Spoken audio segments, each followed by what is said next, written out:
नमस्कार प्रिय दोस्तों, आज मैं हाजिर हूँ फिर। आपका मुख्य ग्रह लगन के अंदर में कौन सा है का भाग 2। आगे मैंने आपको कन्या लगन तक बताया था। अब तुला, वृश्चिक, धन, मकर, कुंभ और मीन, इन लगनों का मैं आपको मुख्य ग्रह कौन सा है वो बताऊंगा, जो आप ध्यान से सुने और नोट करें। अब तुला लगन की बात करते हैं। तुला लगन तो इसका मुख्य ग्रह होता है शनि, और अगर शनि मजबूत हो तो व्यक्ति को अपूर्व सफलता प्राप्त होती है। और शनि से जुड़े उपाय करें और गरीबों की सेवा करें, या जो अपने ज्योतिषी होता है उनको काले जूते देवें, उड़द के बड़े बना करके और कुत्तों को खिलाएं, और कीड़ी नगरा जो होता है उसको सींचें, कीड़ियों को, चींटियों को अनाज सींचें। ये करने से भी है आपका शनि है वो मजबूत होता है। अब बात करेंगे वृश्चिक लगन की। वृश्चिक लगन के अंदर में इसका मुख्य ग्रह है वो गुरु होता है, और गुरु के मजबूत होने पर धन, मान, स्वास्थ्य, संतान सब प्राप्त होता है, ज्ञान की वृद्धि होती है। और गुरु के उपाय मुख्य क्या है? एक तो गुरुवार का व्रत करें, और गुरुवार के दिन है वो पीले वस्त्र पहने, और चना दाल और गुड़ है वो गाय को खिलाएं, और केले की पूजा करें, और चंदन का और केसर का टीका है वो जरूर लगाना चाहिए। और इसके बाद में आता है धनु लगन।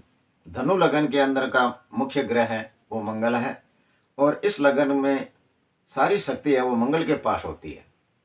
इसलिए मंगल को मजबूत करने के लिए वो है जो जीवन के अंदर में संघर्ष कम हो जाता है मंगल को मजबूत होने से। और धनु लगन में शनि का दुष्प्रभाव है वो जल्दी होता है, जो मंगल के मजबूत होने से है वो कम हो जाता है।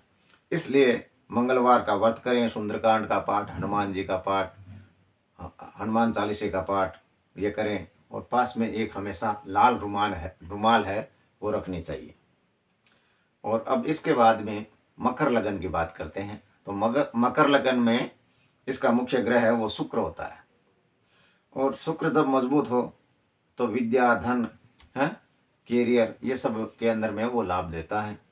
और इस लगन वाले का को है वो शराब और नशे से वो बचना जरूर चाहिए।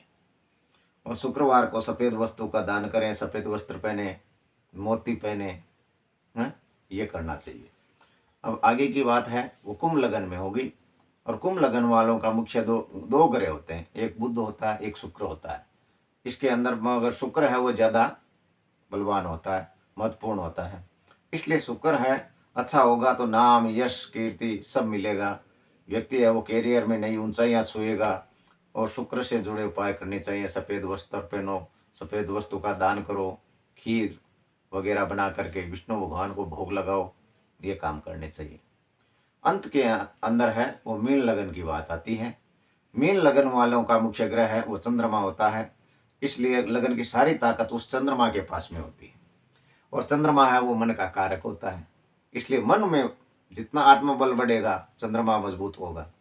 इसलिए चंद्र को मजबूत करने से ज्ञान की शानदार सफलता प्राप्त होती है, और सभी संपत्तियां वो प्राप्त होती है।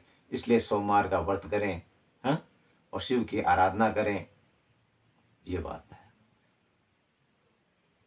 और मेरे चैनल को आप है वो सब्सक्राइब करें, और पास वाली जो बेल की घंटी है उसको भी आप दबाएं। और अब अगले भाग के अंदर में फिर मैं आपको एक नया अध्याय है वो प्रस्तुत करूंगा, जिसमें है क्या होता है कि जिसके पास में मान लो किसी के पास में जन्म की तारीख नहीं है, जन्म कुंडली नहीं है, और उसके ऊपर में कोई बुरा प्रभाव पड़ रहा है, जो मेन प्रभाव है वो किस ग्रह से पड़ रहा है वो मैं अगले अध्याय के अंदर में आपको बताऊंगा। नमस्कार, जय श्री कृष्णा।